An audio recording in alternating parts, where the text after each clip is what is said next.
Sisi kama wizara tunatekeleza miradi mingi sana zaidi ya 700 nchi nzima ya umwagiliaji, na huu ni sehemu ya ule mradi mmoja wapo.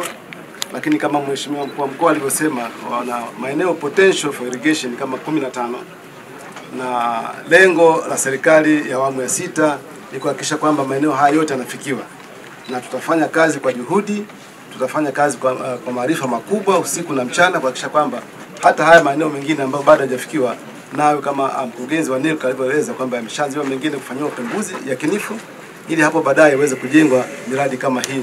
Lengo letu kubwa ni kutransform kilimo, kuleta mabadiliko makubwa na ya haraka katika sekta ya kilimo.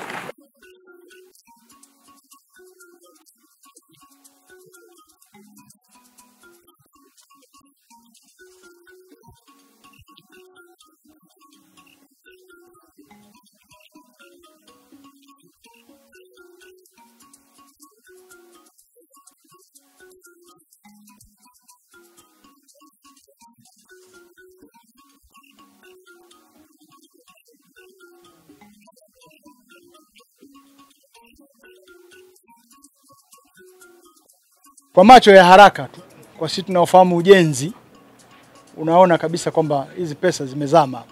Akikuleta hili tuta hapa na huu ukuta, sio kazi ndogo, ni kazi kubwa. Tunafahamu kwamba tuna muda mfupi wa kukamilisha hili jambo. Tunawapongeza kwa kazi nzuri mnaoifanya. Tumetembelea miradi mingi. Naona huu mradi unakwenda vizuri na stage iliyofikia ni nzuri. Tunatoa tu angalizo kwamba muda uliobaki ni mfupi. Tunajua lazima hawa watu kuna uwezekano wakaomba kuongezewa muda. Kwa hiyo muendelee na umakini wenu wa kuhakikisha kwamba mtaongeza pale ambapo itakuwa ni lazima. Wananchi hawa wana mategemeo makubwa sana kwamba mradi huu utafanyika kwa wakati. Katika uhalisia hatutakiwi hata kuongeza muda, lakini tunafahamu El Nino mwaka jana imetuumiza kwenye maeneo mengi.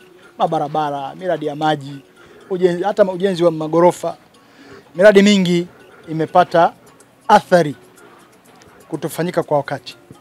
Lakini tunamshukuru Mwenyezi Mungu kwamba mwaka huu unakwenda vizuri.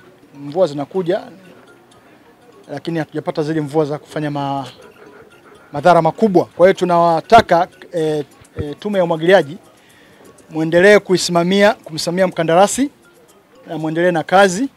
Kwa kazi tuliyoona hapa kama kamati tunaridhika kwamba you are on the right course.